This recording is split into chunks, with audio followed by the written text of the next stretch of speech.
Well, it's time to bring Gog on for Nerds to Men on Films. This week we're talking Clerks 3. Spoilers. Spoiler alert. It's Nerds to Men on Films, and we are joined for a second week in a row. We have Gog. Hated it. Yeah. You hated the experience of being on so bad you came back for the second week. That's right. That's how we roll. Masochistic. Yes. But we had to have you on because you have a little bit of information about this movie anyway. But we're here to talk Clerks 3 today, which the movie's been out for a little bit.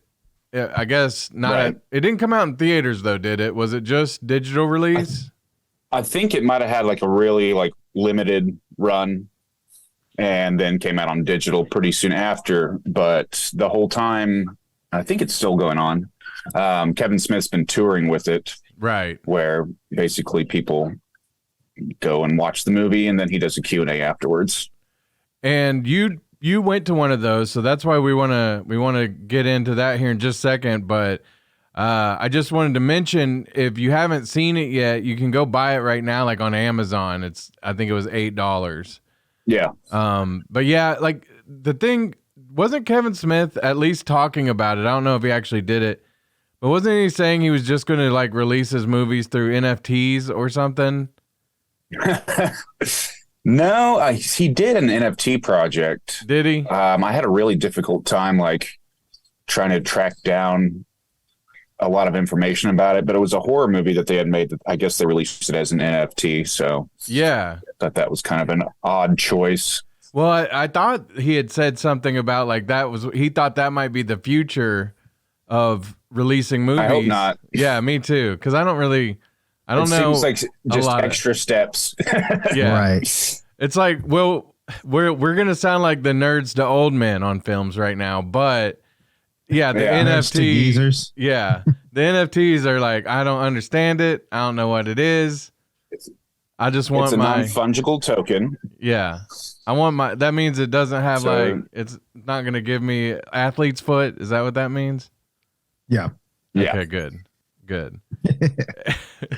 Too late. But they did talk about NFTs quite a bit in this movie, which I thought was pretty hilarious. Yeah. So maybe he came off that a little bit because, like I said, the movie you can get it on DVD December 6th or Blu-ray. I'm sure more people are getting Blu-rays than DVDs. I like laser discs, obviously. Yeah. Classic format. Yeah. But man, let's just jump into Clerks 3. Spoilers every time we do a show. People should know by now, but just for those who are joining us for the first time, we do like to spoiler. And yes, we do. I will just say, just right off the bat, Clerks 3 is my most favorite thing that Kevin Smith's done in a while. And I'm not saying that some of the stuff that he's done lately has been, I've enjoyed a lot of it. But there was a couple movies I didn't enjoy. I'll just rattle those off real quick. Jay and Silent Bob reboot, and Clerks 2 wasn't my favorite of some of his movies, but that's why it gave me pause when Clerks 3 came out, and it wasn't really a big theatrical release. I think it was showing up on my Amazon pretty close after they announced it was out, and so I was like, oh no. But this is classic Kevin Smith right here. Mm-hmm. What did you guys think? Yeah. Did you pick up that vibe as well? Yeah, I didn't really know what to expect going in. I was like you. I wasn't very happy with the Jay and Silent Bob reboot. It just kind of looked like it was cheaply made. I don't know. Well, I felt like the jokes in it were still, I guess they were classic Kevin Smith, but we're not in our 20s anymore, Right. And so the jokes in Clerks 3 to me were a lot more mature. Yeah. Yeah. For and that's sure. the crowd. It's touching on his real life experience having a heart attack. Yeah. And, from the stories he's told, a lot of those conversations he had with the doctor are translated into the film as well, almost verbatim. Some of the stuff he was saying, worrying about having a tiny wiener and the comic book analogies and, calling it a widowmaker and all that stuff. So yeah, it felt like a more, like you were saying, a more mature version of Kevin Smith, and I was really, really kind of blown away by it, to be honest with you. It far exceeded my expectations. And I don't know if it's like partially because I was at a specific event with a crowd full of people there to see, Kevin Smith and having him there and that energy, but I dug it. Cameo? Yeah. Yeah, I really enjoyed it. I remember Brad and I talking about, the Clerks movies. And like you said before, Clerks 2, I barely remember it. I remember the movies. I remember Rosario Dawson. But other than that, that's the only thing I really remember of Clerks 2. I think the one that had the most long lasting impression was obviously, the first Clerks movie. So, but yeah, this one, I loved it a lot. Almost shed a couple of tears because, like I was telling Brad, it was like, this is like almost ending a generation. I mean, we're doing like full spoilers, right? Yeah, full spoilers. Okay, so if you haven't watched it yet, go ahead and stop watching right now. Come back to it later after you watched it. But go ahead and hit the like button though before you go. Yeah, hit the like button. Smash that like and subscribe button. There you go. Yes, please. Click the bell. There you go. But when Dante passed away. Oh my God. And that was like really sad. Yeah. Right. When Dante passed away, it's just like, man, there could be another Clerks 4 movie, but will it be the same without all the original characters? Probably not. Yeah. And Dante was the one, basically kind of held the movie down throughout the, I guess the trilogy, if you want to say that. But yeah, it was funny. It was sad, and like I said, it was just like another reason why it was sad is because it's like ending that generation of ours with this movie. So, but yeah, I give it 10 thumbs up if I had all 10 thumbs. But yeah, it was great. Mm-hmm. Some of the things that I kind of thought about was like, in the way that Reboot was kind of, it was ripping off of like Star Wars and Batman vs. Superman and a lot of stuff like that. But it was giving a lot of fan service too. Mm-hmm. I thought this movie did the fan service, but in a way better way, like where it still just felt like an old school Kevin Smith film. But, there was characters from all of the movies, like the View Askew verse, and just like some, wasn't there a Tusk reference? Or was that was in the Reboot movie? That was in the Reboot movie, because they were talking about how much they hated Kevin Smith because he was off doing walrus movies, and but there was a Yoga Hosers because of his daughter was, when she was like cleaning out the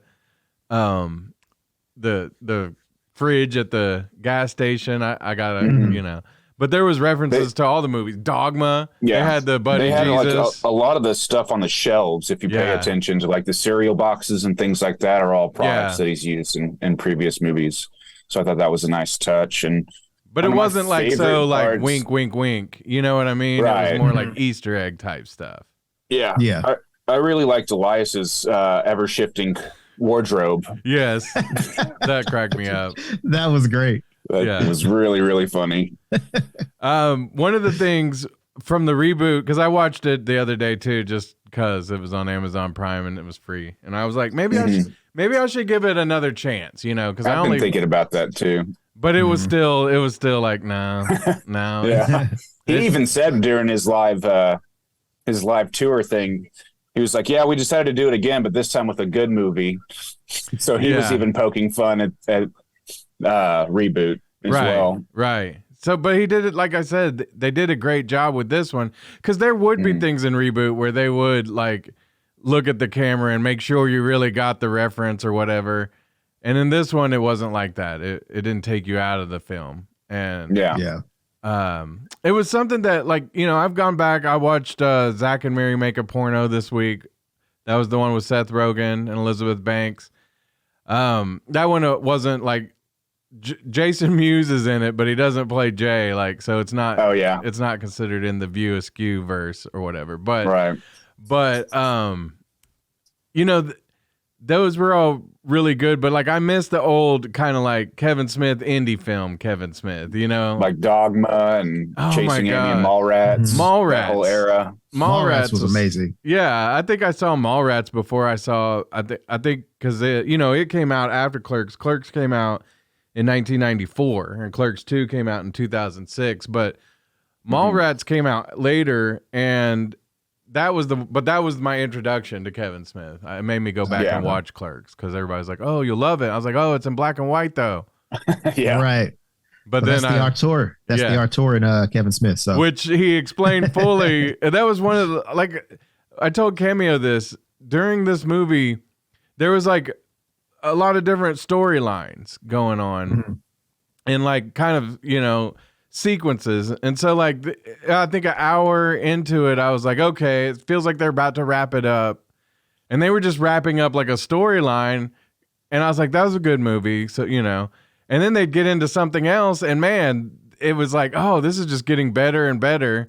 And then finally, towards the end, when they're like, when he's had the heart attack and he's decided he wants to go for it, he wants to live his dream now, and he wants to make a movie about his life and his friends. That just made, because there was so much reference that you got, like the J when he clears everybody out of, they have to go inside and they can't watch him do his dance for the, for the movie. I love that. Like that was, cause I was like, man, that would be me too. Like I would be doing the same thing. Like I can get real goofy, but y'all got to go. And you wouldn't think that he would have been like that back then, but he wasn't the Jason Mewes we know now either. He was like a young guy following Kevin Smith and his crew around. Yeah. I watched the first Clerks again last night, and it's just funny to see the evolution of all these characters over time. It's the young versions of themselves compared to the more matured, older versions. Yeah. He's like, you got me saying snoochie boochies. Why would I say that? Oh, that was funny. But then I was thinking too, though, that there was like some fights and stuff between Dante and Randall that I almost think were fights that happened between Kevin Smith and Jason Mewes, because Kevin Smith is, he's made it known that Jason's had a drug problem, back in the day that he struggled with, and that a lot of times he was writing movies and writing roles for Jason just to keep, try to lift him up and get him out of all that. And so like, I think there was a scene where Dante comes in all drunk and he's like, why would you come in all messed up? I made this. And I was like, man, that felt like that came right out of Kevin Smith's real life, Oh yeah. Well, it's from what I gather, most of the stuff that he makes, aside from Tusk, obviously, is kind of based on his real life. He does a lot of autobiographical stuff for his movies, even all the way back to the original Clerks, because that was his life. He worked at at the convenience store that was next to a video store, and like he wanted to work in the video store, but the guy that ran both of the places was like, well, yeah, you can get a job at the video store, but would you mind working a couple of shifts a week at the gas station or the convenience store? And then ended up getting basically suckered into working there full time. Yeah. Man, so if you want to be a director in the 90s, you got to work at a video store. Convenience store. Yeah, either. Yeah, a Blockbuster. Yeah. Man, that was one of my, like, I wasn't ever old enough to work at Blockbuster. But man, I wanted to so bad because like I was there every weekend. But the Blockbuster by my house ended up being closed down, and this was before all of the locations started to shut down. So they moved to a different location, so I couldn't work there because it was, it was literally maybe a block away from my house, and I would just walk up there, get video games, movies, whatever. But yeah, man, watching that. Oh, have y'all watched the new Blockbuster show on Netflix yet? Yeah, I did. It's kind of lame. Yeah, but it just it just feels it just feels nostalgic just because it's a Blockbuster. Here's what they need to do. They need to, like, after this season, they need to not cancel it, but, and I'm sorry to say it about the cast of the Blockbuster, and we're rabbit trailing for a sec, but they need to like go back to the 90s. Like I would have loved the blockbuster show okay. had it been set in the 90s and not like, The last blockbuster yeah. on Earth. Yeah, that Which would is be a great idea. concept though, but I think it'd be a lot better for the nostalgia factor if they're coming in and like those big ass jeans everybody wore. Yeah. They just need to make a spin-off series like Blockbuster Rewind or something like that. Oh, yes. God. Be kind, please rewind. There you go. God, start writing it. Yeah. I mean, GOG, Mr. Netflix. GOG, it does have the Kevin Smith look today. Yeah. Yeah. This is actually an Insane Clown Posse jersey, but it's the only hockey jersey that I happen to own. So it's also not 5 times too big. Oh, it's pretty big. Oh, okay. Kevin Smith wears his hockey jerseys real big. Oh yeah. And you know what was kind of weird about Kevin Smith? His Silent Bob character. All the years that we've known Silent Bob, he's been a hefty dude. Mm-hmm. And now that he's just this thin dude with long hair, it's just like, man, you're just another Jason Mewes, but shorter. Yeah. Well, it's funny. Brunette hair. In Reboot, they talk about it because they like he's gone vegan, and when they go to movies and order movies, that he can't eat anything there. But yeah, the other thing about that is too, like now. Back in the day when Silent Bob would finally say something, you'd have your mind blown. Like, I didn't know that dude really, you almost believed. And like when I found out that dude was the director, I was like, no, that's the director. Right. But we've heard him podcast. He's had TV shows. And what's funny though is still when Silent Bob opens up and does his whatever he says, like in this movie where he's going off about doing it in black and white because he knows what he's talking about. It's still mind blowing. You know what I mean? After all these years, I still love those two characters are like, they're not like necessarily they on paper, you wouldn't think they'd be as iconic as they are. You know what I'm saying? But I believe the way that Kevin Smith and Jason Mewes has brought them, to life, has made them like, kind of like Ernest or different characters that are just larger than life. Yeah, they're part of the zeitgeist that everybody knows. Right, like your Cheech and Chongs or those kind of iconic comedy duos. Right. Now, speaking of comedy duos, there's a comedy trio behind Cameo there. Right. Looks like you got to meet Dante and Jason before Dante died. Yeah. Real cool people, man. He's not dead in real life, though. Right. Real cool people, man. They were really funny. I was telling Brad this on the phone. I think I had just gotten back from a remote, or I was getting ready for a remote, and I see them walking out. And I was kind of like, shocked for a second. So it kind of like took me a second to register. And I was like, hey, can I get a picture with you guys? And you just hear Jason Mewes go, oh, drops the F-bomb, right? And, like I couldn't see his face. So I wasn't for sure if he was like, dude, I want to take a picture with you. Like, I don't want to do that. But yeah, as soon as I came around, they were like, real welcoming. And Brian O'Halloran was a good guy too. He was, cracking jokes. And as you can see, Jason Mewes doesn't seem like he is amused with this photo. No, he doesn't. That's why I was like, was he giving you the cold shoulder? Or? Right. But he was cool though. So, I mean, I think that's just how, he wanted to take the photo. Well, I'm sure Wade Carter had already accosted him a few times for a picture. You know what? 5. You're probably right. Which it's a little inside baseball for anybody who's worked at radio in Oklahoma. They'll know. Right. Or any star that's come through radio in Oklahoma. Hey, again, they're not there to, take photos with anybody. And plus, I was just some random dude that there was no interview going on with me or them. So it was just like, got to take another photo with the fan. Yeah, but they get that all the time, I'm sure. Oh, yeah. But they're really cool people, man. Again, Clerks 3, go check it out. It's amazing. It is amazing. I got to ask you, Gog, because you did go see the Kevin Smith Symposium. Yes. You said 2 hours of talking. Yeah. And if you want to hear about some of the updates that you let us all know about on Tales from the Dork Side, on the horror movie aspects, like Tusk, we might get another one, something like that. So go over there and check that out. But did he talk about some of the other movie projects that were not like horror related, like Mallrats? For sure. Because Mallrats they were going to get a sequel. It was going to be a cartoon, and then I heard that it's supposedly called Twilight of the Mallrats, and yes, it's supposed to be happening. That is correct.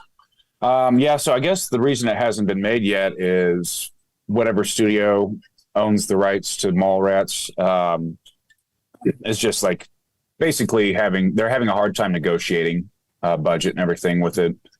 But I guess from what he's saying, he's like, with the success of Clerks III, that should make it easier to push things forward with Mallrats 2. And then he's got a couple of other movie ideas. He just bought the old movie theater in the town where he grew up and turned it in. He calls it the Smod Castle. Nice. And has an apartment above it. So he's like the phantom of the theater, like living in this and does all sorts of events and stuff there, which is pretty sweet. Just anything, kind of Kevin Smith related. Very self-indulgent experience from what it seems like, but he wants to shoot a movie there. Yeah. About, I can't remember specifically what the premise of it was, but he's like, I own the place. Like that would make the set a lot cheaper. So right. Just has to do with like, I think it's has something to do with like sneaking into the movies and like staying all day and watching like 6 different movies on one ticket, basically kind of that, something kids would do in the 90s. And so that should be interesting. He had a couple of other ones he wants to do in another 10 years or so. He wants to do a third Jay and Silent Bob movie where the youngest character, like the baby from the reboot movie, is now an adult or a teenager or whatever. So it'd be like the next generation of those young heroines. Yeah, that'd be cool. Will there be a Yoga Hosers too? I hope so. I don't think so, but they will have another movie set in that same universe called Moose Jaws. Yes. Which is basically just Jaws, but a giant moose instead. Nice. Yeah. Hey, I'm already intrigued. Intrigued. Yeah. And then a sequel to Tusk is potentially in the works. Yeah, I can't wait. Which should be interesting. Now, my question about Mallrats is because I can't remember which. There were the twins, and they were. I think one of them was in Mallrats, the other was in Dazed and Confused.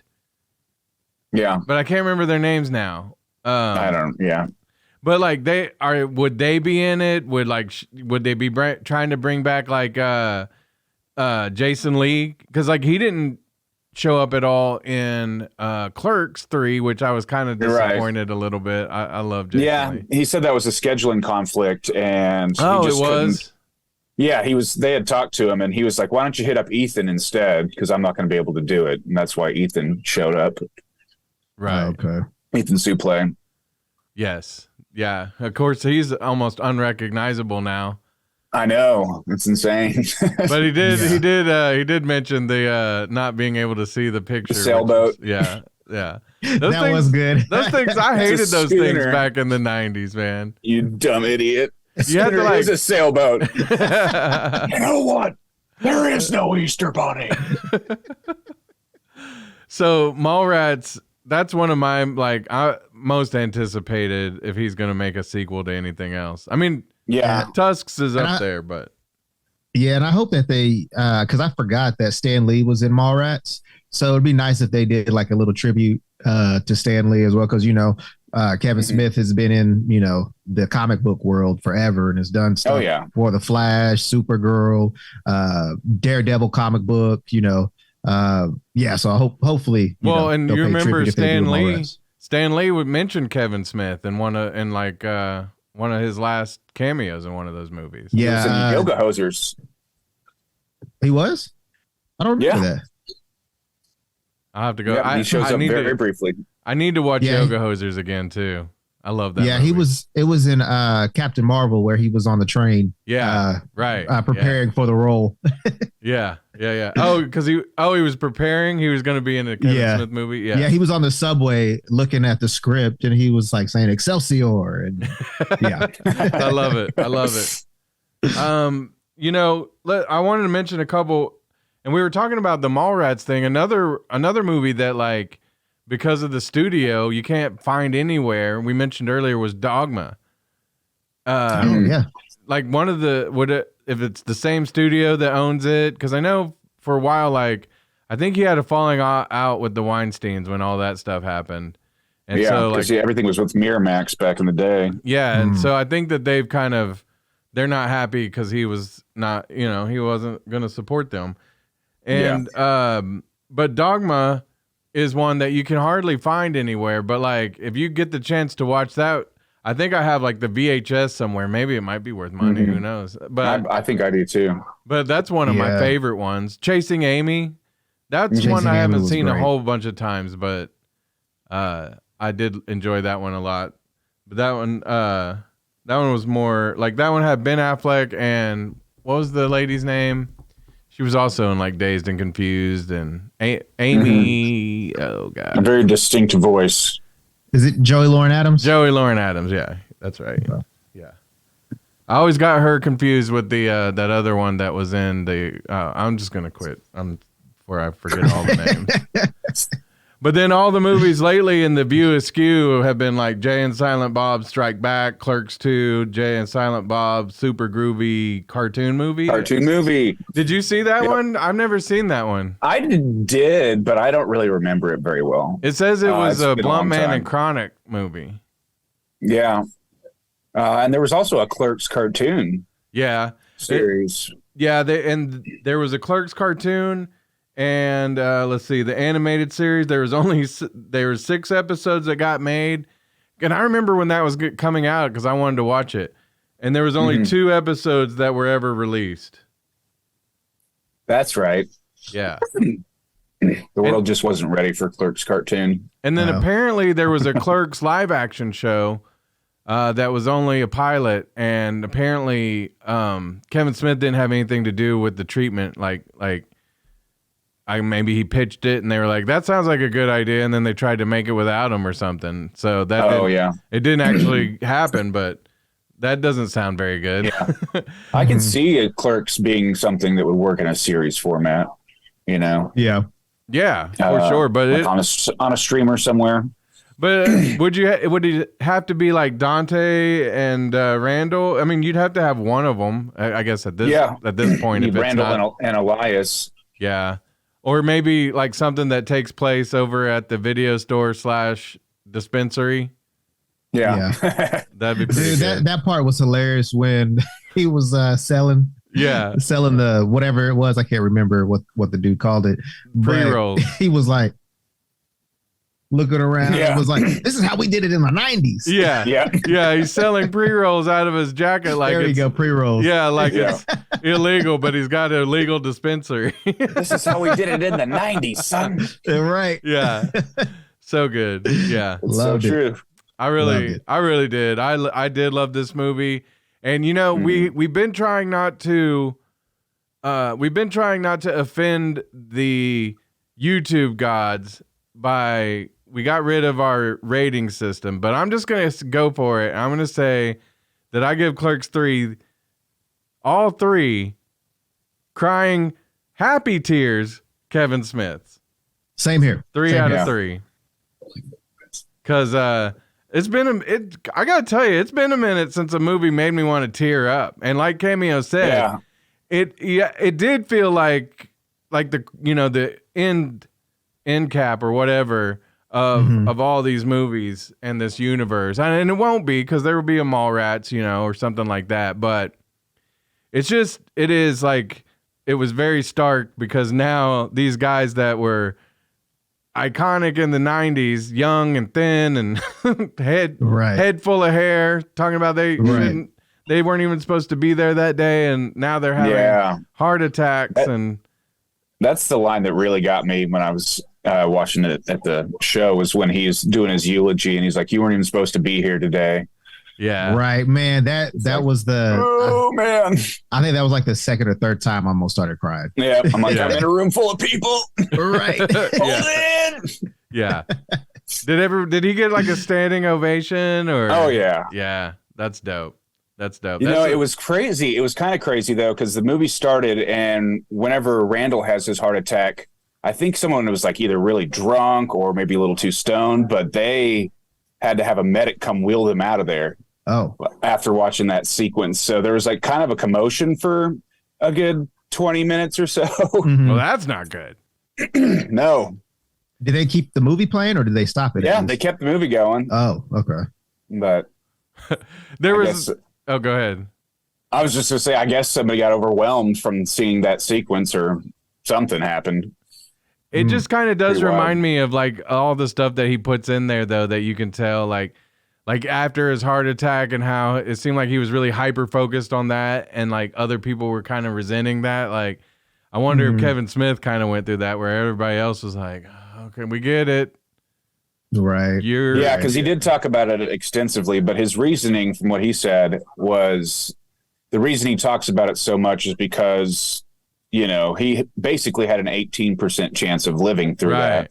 Right. And he is just going out there trying to tell people, like, go get your heart checked out. Like, it could happen to anybody. It happened to be at a show. I didn't feel like any pain. I just felt short of breath.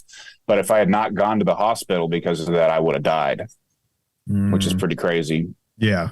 Dang, 18%. That's not good. No. Did he That's say not high odds? Did he say why he decided to kill Dante off?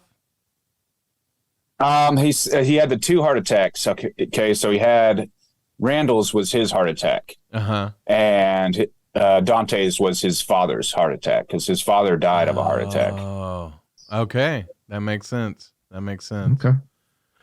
Man, wow, it's hard. That's deep. This movie was deep, and this is it's a lot deeper for like a stoner comedy. Like, right. Definitely has a lot of layers to it. Definitely, I loved it so much. It's one of those that I'm gonna watch it again. I'm gonna watch it a few times. I'm sure, and I bet it has that rewatchability in it because maybe something you didn't pick up the first time or whatever. Right, like all the random fire cameos in the middle, like when they're doing auditions. You got the Impractical Jokers there. You got Fred Armisen.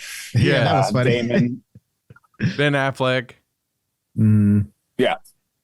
Which and Supergirl and her boyfriend or husband. I think they're married now. But yeah. Yep. So great movie. All right. Great movie. Thank you, Gog, for coming on to discuss films. Yes, thank you, sir. Nerds to Men on Thank you so much for having me back. Yeah. Always a pleasure. We will have you back again for sure. And you said that his recap of the show was on the Tales from the Dork Side, correct? Yeah. Yes. Okay. Yeah. In the episode that we talk about Barbarian and we break down the Justin Long career of Justin Long, who did Justin Long pop up in this one? Yes, he did. Yep. He was a nurse. Yes, that part was funny too. Yes, he was. That was fun. Justin Long, like I noticed, I forgot that he was in Reboot. I forgot that he was in Zack and Mary Make a Porno. Like he has the best cameos in Kevin Smith movies too. Yeah, he has an allegiance with Kevin Smith for sure. Yeah. That's awesome. Well, you're my Justin Long, you guys, and I'm thank you. I'm your Kevin Smith. Yeah, Berserker. And make sure to smash that like and subscribe button. Yeah, click the bell. That's right. Snoochie What the kids did on this and Tales from the Dork Side. Yeah, do it now. Yes.